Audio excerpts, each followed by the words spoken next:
Class, good morning! Good morning, sir. And it looks like you are all eager to learn something today. But before you see Miss Audrey, can you please lead the prayer? The name of the Father, and the Holy Spirit, Amen. Ayan. Before we take a seat, everyone kindly arrange your chairs in order and also pick up the pieces of drafts and garbages and put it inside your bag. Okay? And once you're done, you may now take a seat. Who is our class secretary? Miss Bell. Bell, can you please report to us who are the numbers of presence, absence, and excuse? There are no absence days. Yes, thank you, Belle. I'm glad that there are no absence today, and I hope during this discussion you will learn something from this discussion. Before we proceed, let us first have our classroom rules. These classroom rules are created in order for us to be guided and to create an interactive and engaging learning activity. So our classroom rules, everyone, can you read classroom rules? T for Clear speaking. Y, Your participation matters. D, Prepare before class. H, Help maintain cleanliness. O, Observe respect. O, Own your actions. and N. Never give up. Never give up. Ayan. So I hope these rules will be observed all throughout our discussion. Is that clear? Yes. Yes. I want you all to answer aba, syempre. That may ting sa dulo. Is that clear? Yes. Syempre. Very good. With that, let's first set the mood by motivational activity. So this motivational activity, all you have to do is just to sit and relax. And I want you all to close your eyes. Sige nga, in count of 3, I want everyone's eyes to be closed. 1, 2, 3, and breathe in, hold, and exhale. In, hold, and exhale, and I will play an audio clip. And while I'm playing, I want you to be in the moment. And afterwards, you will open your eyes and you will tell me what did you feel. Okay? I will now play the audio clip.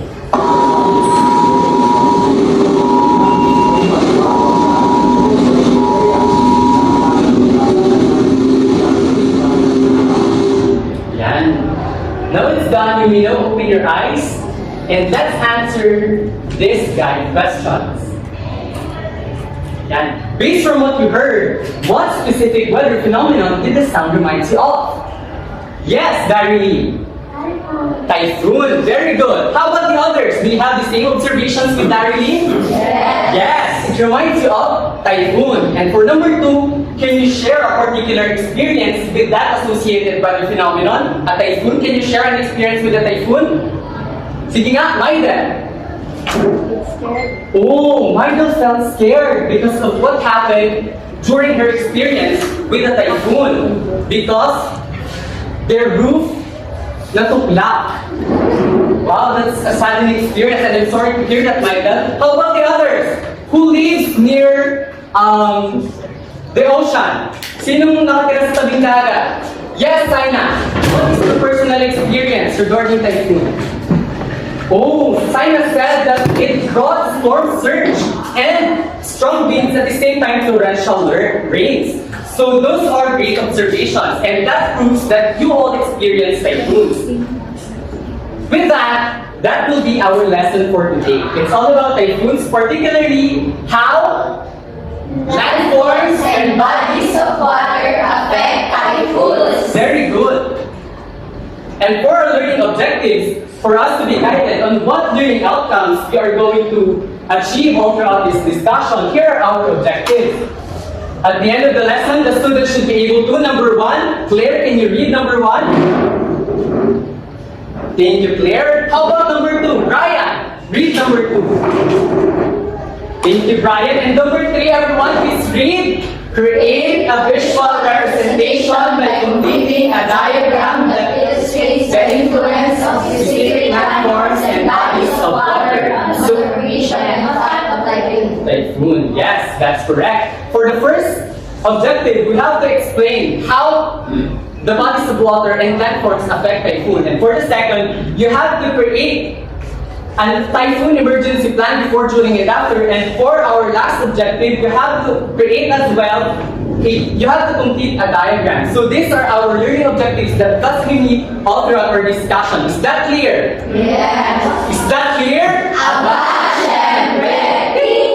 Very good. With that, can you help me guess the pictures I have here with me? What you have to do is you will just guess whether these pictures are associated with typhoons, if it has an effect or not. Okay? For the first picture, what do you see? What is this picture? Yes, Beruela, what is this picture? Very good. This picture depicts an ocean. Very good. And what is its impact in the formation of typhoon? Yes, Saina.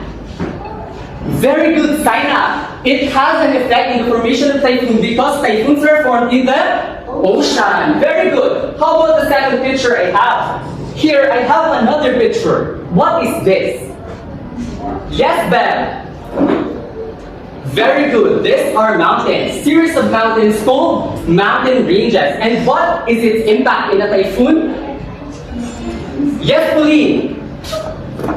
Very good, Pauline. It serves as a blockage or barrier in the typhoon. Lastly, I have another picture. Can you guess what is this? It's a swimming pool. Para gustong-gusto na mag-swimming. Yes, Trisha. What does may impact ba ang swimming pool sa formation ng typhoon? No. Very good observation because typhoons are only formed in ocean, large bodies of water, and swimming pool is not large enough or big enough. Hence, it doesn't have an impact. With that, let us now proceed with our discussion. Can anyone tell me what a typhoon is? Sige nga, on your own words. What is typhoon? Yes, Sophia.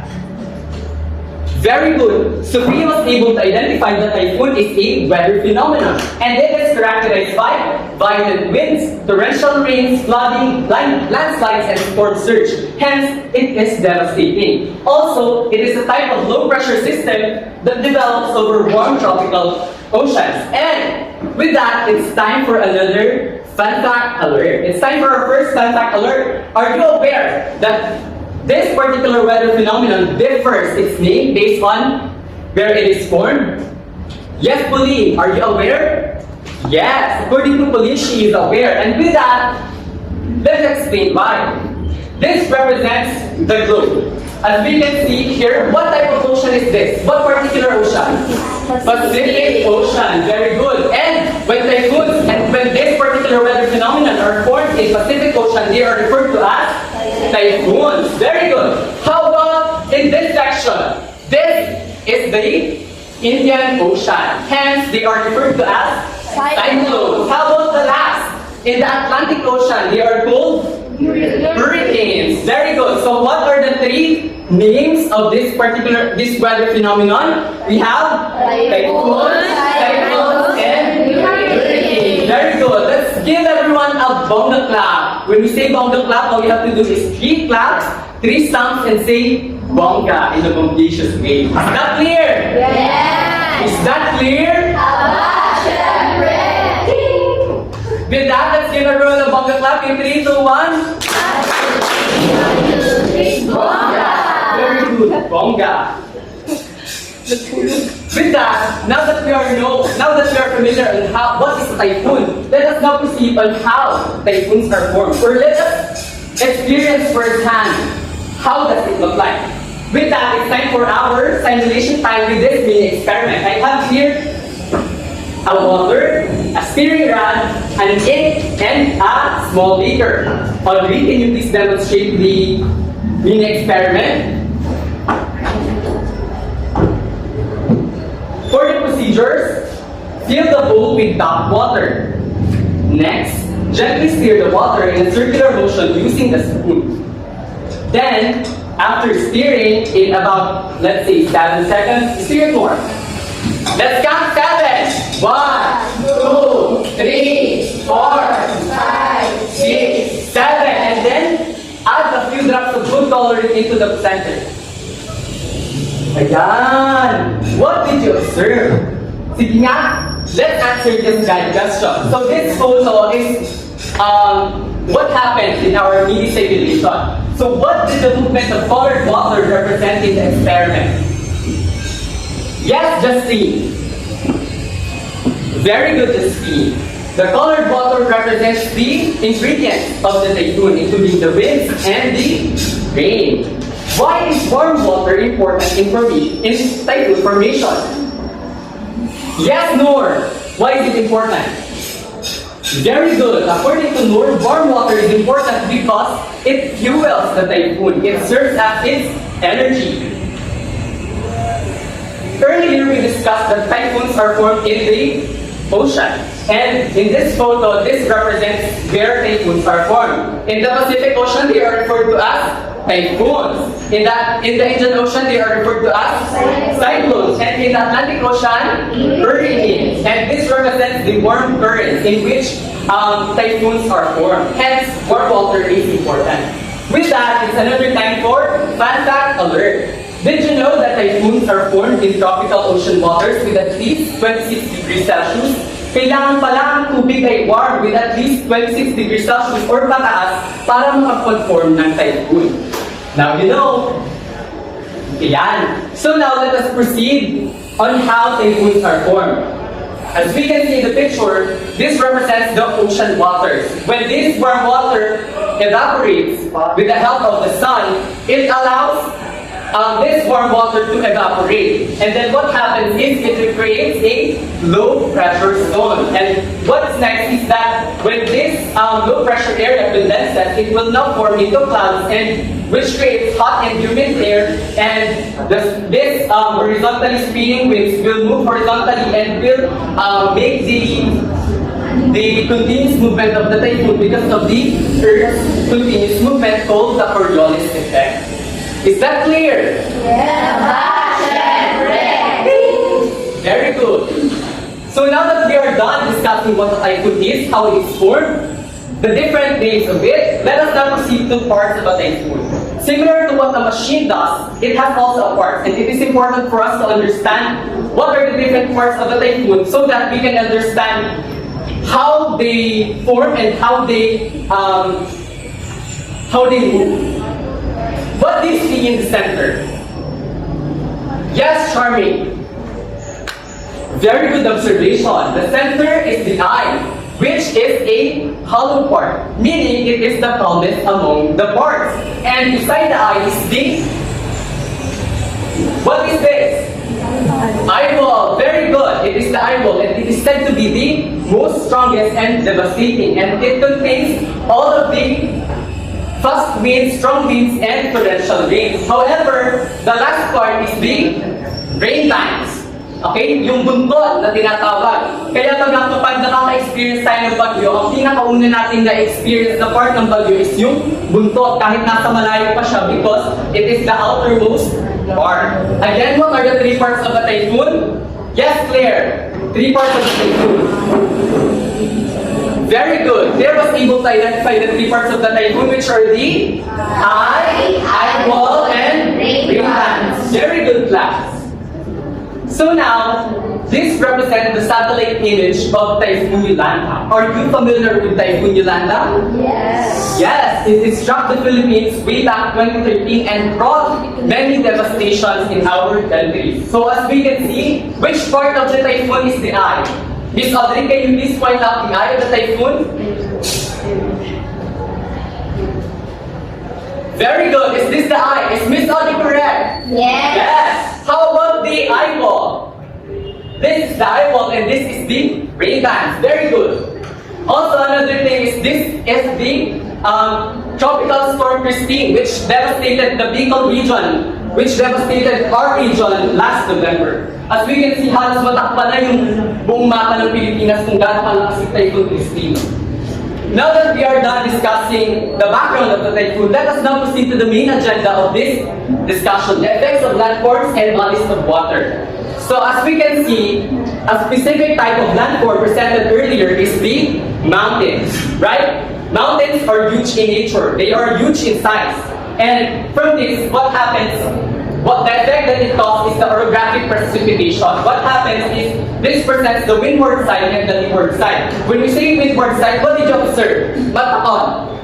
Very good, Princess Diane. It represents the richness and the abundance of trees and biodiversity. However, in the leeward side, it is dry, okay? And what happens is the mountains, it serves as a blockage in the typhoon. Hence, the leeward side is protected while the windward side is, experiencing such hardship.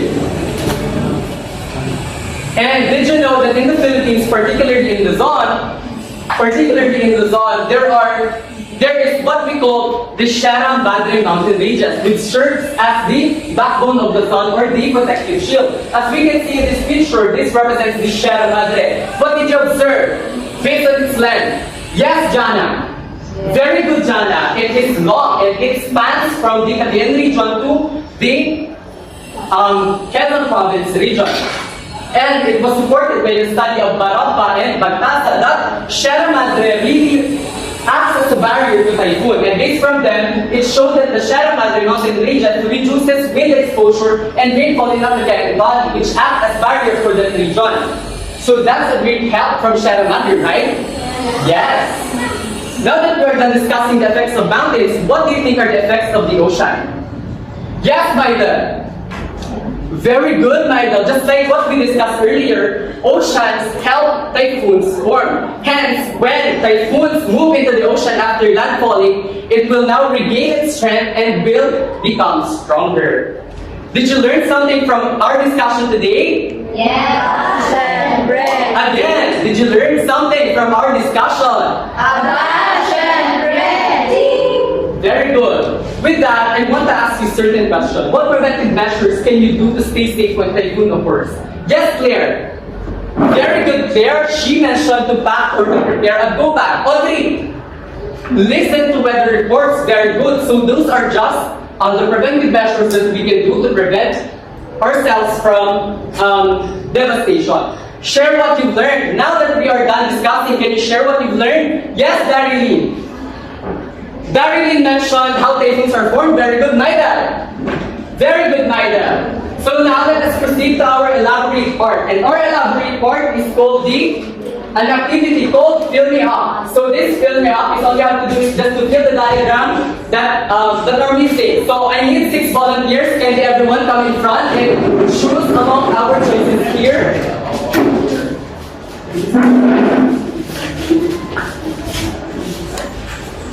Ayan, and I want everyone to kindly explain. Sige nga. Ayan. For number 1, kindly explain. Very good, Michael. Thank you, Michael. Number 2. Yes, how about number 3? Very good, Claire. Number 4? Yes, and number 5? They all got the correct answers. So number 1 is correct, number 2 correct, number 3 correct, number 4, number 5, and number 6. They all got correct answers. With that, let us give them bonga clap. In 3, 2, 1. 1, 2, 3, bonga! With that, it's time for our evaluation. Our evaluation part consists of 2 parts. First part is the multiple choice quiz. I want everyone to get a 1/4 sheet of paper. Yeah, and answer this quiz in just 5 minutes. Now that 5 minutes is done, everyone kindly pass your paper in front. Yan, pakipasa po ng papel. Thank you so much.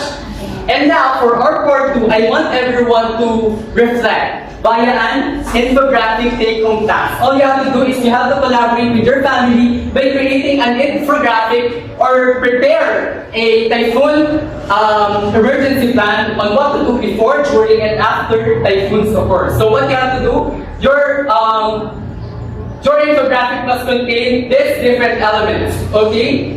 And this is a sample outline of our activity. Is that clear to everyone? Aba, syempre! Very good. And for you to be graded, here is our rubric. It will be based on its completeness, clarity and readability, creativity and design, practicality, and family involvement, since it is a family task. I want everyone to cooperate with your family because this is a very important matter so that everyone are aware on what to do before, during, and that. With that, that ends our class. Goodbye, everyone. Did you learn something from me today? Aba, syempre, ting! Again, did you learn something from me today? Aba, syempre, ting! With that, I want everyone to give a bongga clap. In 3, 2, 1. Bongga! Thank you, class. Goodbye.